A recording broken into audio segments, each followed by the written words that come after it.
From 1975, it's Deep Red from director Dario Argento. In Italy, this is considered a classic, a Giallo thriller classic.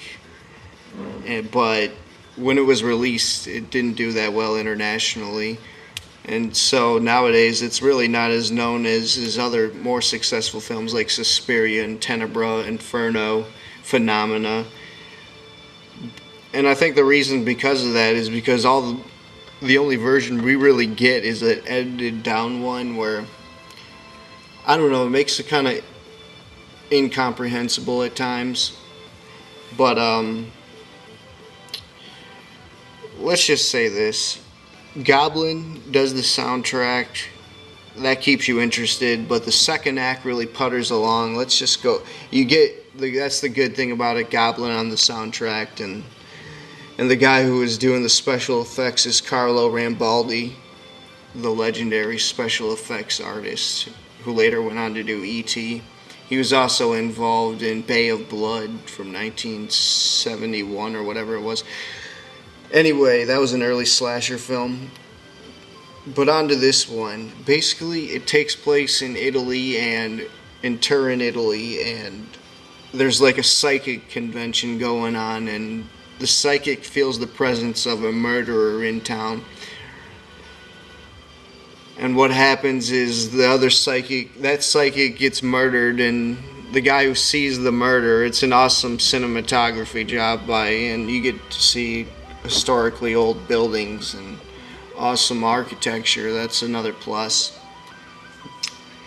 But basically it's an amateur investigation movie where he goes from one place to another chasing folk tales and little kids' drawings of portraits.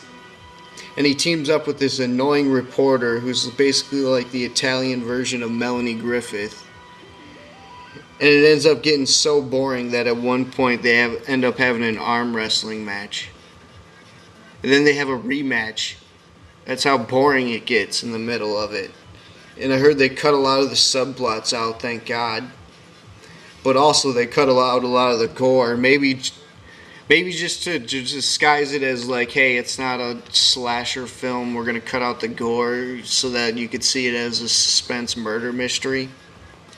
But there isn't really much substance there when he goes on in his investigation, you know. It's just Goblin soundtrack in dark.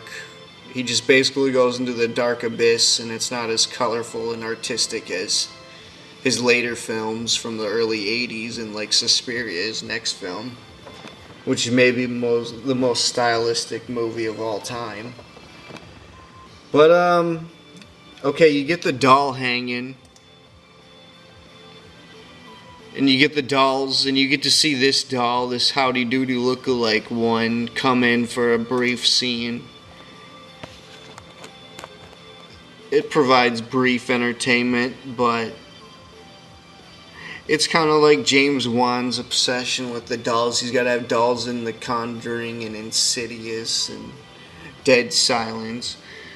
And so does Dario Argento, and he really makes it work. And this one, he comes in and he does this silly run like his legs move, but his torso doesn't move, and he gets his dome cracked by one of the psychics. So basically, the murderer goes on a spree to kill off the psychics that are in town so that she doesn't get caught. It's actually kind of a good concept, but they don't really take advantage of it. The psychics aren't the lead characters, really, and aren't featured that much.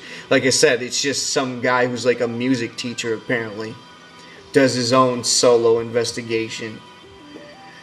And now I'm going to talk about the ending. So, like, the second act just kind of putters along. The first and third acts are pretty entertaining and worth watching, but outside of that. But let's kind of get to the ending more. I don't know why the killer had to use all these theatrics. It was just kind of like for the entertainment value of the movie. And they make you think it's the drunk. And then there's another add-on ending where it was actually the mom who was a maniac. His mother killed his father when they were young, and the way they explain it is they sealed up the room where the corpse is. The corpse shot, revealing shot is awesome. Not done as well as Lucio Fulci, who I have way more respect for than Dario Argento. But they're both awesome directors. I mean, they've losing it nowadays, Argento, because Fulci's dead. But let's get back to the mom who's a maniac, and she ends up off in a mall, and then there's the throat and necklace death. I really would love to see the uncensored and how they did it. Even though they said they censored and cut back on the death scenes, it's still pretty awesome, but it was still choppily edited because they cut so much out. So I didn't get that. That's why I give it a C overall. It's still an hour and 40 minutes long. So this was JBM for the official Giallo review of Deep Red. I give it a C overall. I'm out.